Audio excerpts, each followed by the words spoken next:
Hi YouTube, N3SDO here with you again. It's 2020 COVID-19 quarantine time, and I've taken on a couple of projects that I've had sitting around, decided I'd share them with you. Started out, I was going through my junk box of old things to strip good parts from, scrap the rest, and throw them away.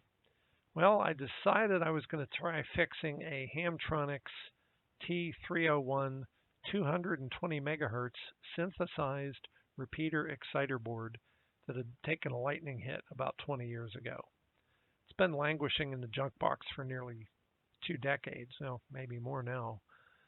And I had read on the internet that the owner of Hamtronics had passed away, had been hit while riding his bicycle.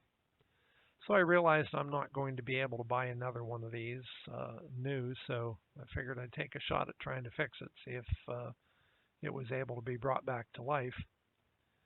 I already had most of the parts necessary to fix it, so figured take a shot. The design is basically the same as the 2-meter version of the board, which I did repair after having suffered the same fate. I use a current-limited variable voltage power supply to slowly bring the board up while watching the current and taking measurements with a voltmeter.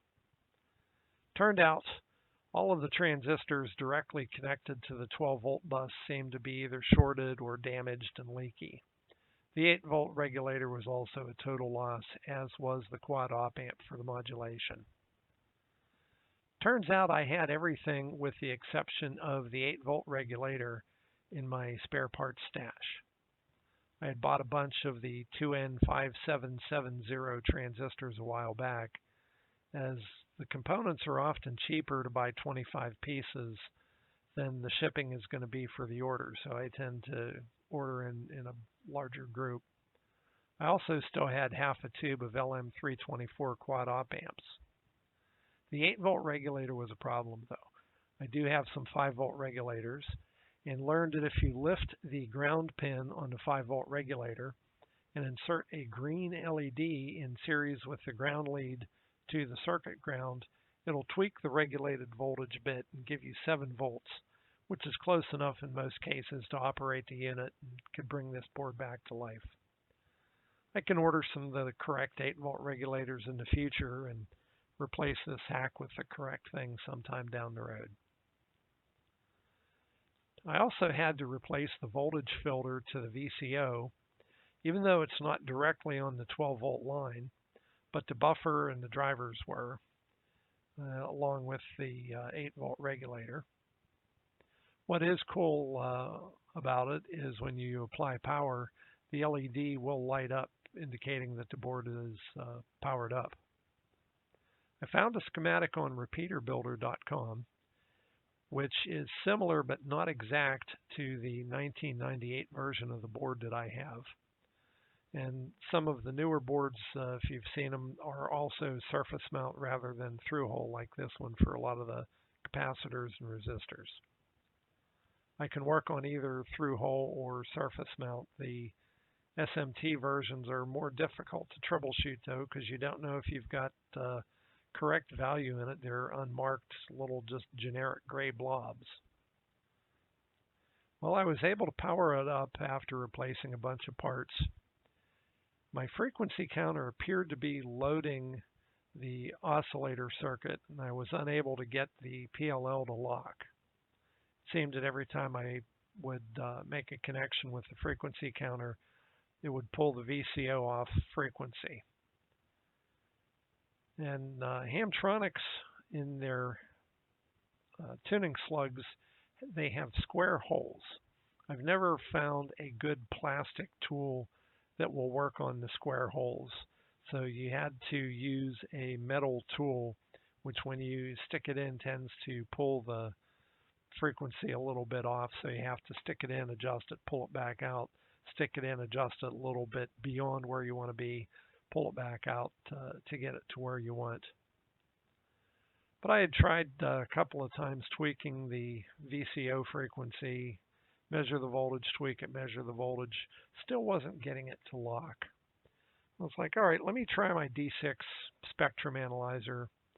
And I hooked up a BNC adapter cable to it with 2-meter quarter wave flexible antenna. It's just a piece of stranded wire that's inside of a plastic straw.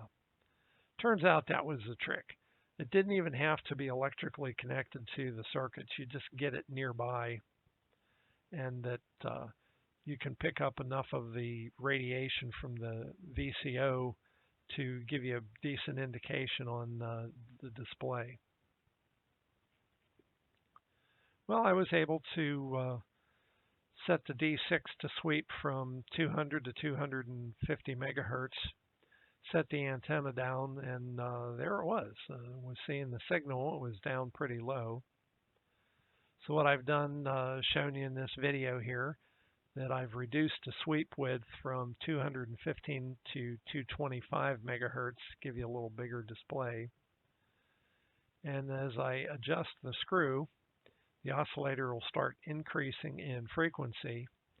And at 223.28, where I've got it dip switch programmed for, it locked in, at which point if I adjust the screw a little bit either way, the frequency doesn't change. It stays locked. Now if I really crank the coil almost up out of the coil form, I can't get it to unlock.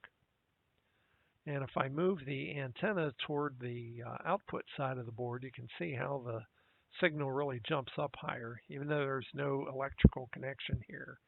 This is just near field pickup of the radiated RF. So if you've got some Hamtronics boards sitting around, I'd say give them a shot to fix them. They're pretty straightforward designs, and even after taking a lightning hit, a couple of dollars worth of transistors, and you can have these things back on the air again. The majority of the components are going to be available for them.